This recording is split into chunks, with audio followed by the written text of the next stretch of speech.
ಹಾಸ್ಯ ಪಾತ್ರಗಳ ಮೂಲಕ ಕನ್ನಡಿಗರನ್ನು ನಕ್ಕು ನಲಿಸಿದ ಎನ್.ಎಸ್. ರಾವ್ ಅವರು ಕಿಲಕಿಲ ಎಂಬ ಡೈಲಾಗ್ ಮೂಲಕವೇ ಪ್ರಖ್ಯಾತಿಯನ್ನು ಗಳಿಸುತ್ತಾರೆ. ಸುಮಾರು 100ಕ್ಕೂ ಹೆಚ್ಚು ಸಿನಿಮಾಗಳಲ್ಲಿ ಕಾಮಿಡಿಯನ್ ಆಗಿ ಮತ್ತು ಸಪೋರ್ಟಿವ್ ರೋಲ್ಗಳಲ್ಲಿ ನಟಿಸಿದ್ದಾರೆ. ಇವರ ಮಗ ಓಂ ಪ್ರಕಾಶ್ ರಾವ್ ಡೈರೆಕ್ಟರ್, ನಟ, ಪ್ರೊಡ್ಯೂಸರ್. ತಂದೆಯಂತೆ ಹಲವು ಸಿನಿಮಾಗಳಲ್ಲಿ ಕಾಮಿಡಿಯನ್ ರೋಲ್ಗಳಲ್ಲಿ ನಟಿಸಿದ್ದಾರೆ. ಇವರು ಇಲ್ಲಿಯವರೆಗೂ ಕನ್ನಡ ಭಾಷೆಯಲ್ಲಿ ಸುಮಾರು 47 ಚಿತ್ರಗಳನ್ನು ನಿರ್ದೇಶನ ಮಾಡಿದ್ದಾರೆ. ಲಾಕಪ್ ಡೇಟ್, ಸಿಂಹದ ಮರಿ, AK47, ಹುಚ್ಚ ಮತ್ತು ಕಲಾಸಿಪಾಳೆ ಇವರ ಯಶಸ್ವಿ ಬ್ಲಾಕ್ ಬಾಸ್ಟರ್ ಚಿತ್ರಗಳು ಅಂತಾನೆ ಹೇಳ್ಬೋದು.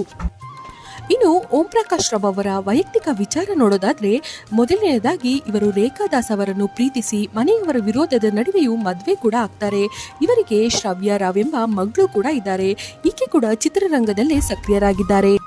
ನಂತರ ನಂದಾ ಅನ್ನೋರನ್ನ 2ನೇ ಮದುವೆ ಆಗ್ತಾರೆ. ಅನಂತರ ಡೆನಿಸಾ ಅನ್ನೋರನ್ನ 3ನೇ ಮದುವೆ ಆಗ್ತಾರೆ. ಈಕೆ ಕೂಡ ಚಿತ್ರದಲ್ಲಿ ಸಪೋರ್ಟಿವ್ ರೋಲ್ಗಳಲ್ಲಿ ನಟಿಸಿದ್ದಾರೆ. ಇನ್ನು ಇವರಿಗೆ 3 ಮಕ್ಕಳಿದ್ದು ನಿಶಾ ಪ್ರಕಾಶ್ ಎಂಬ ಒಬ್ಬರು ಮಗಳು ಕೂಡ ಇದ್ದಾರೆ.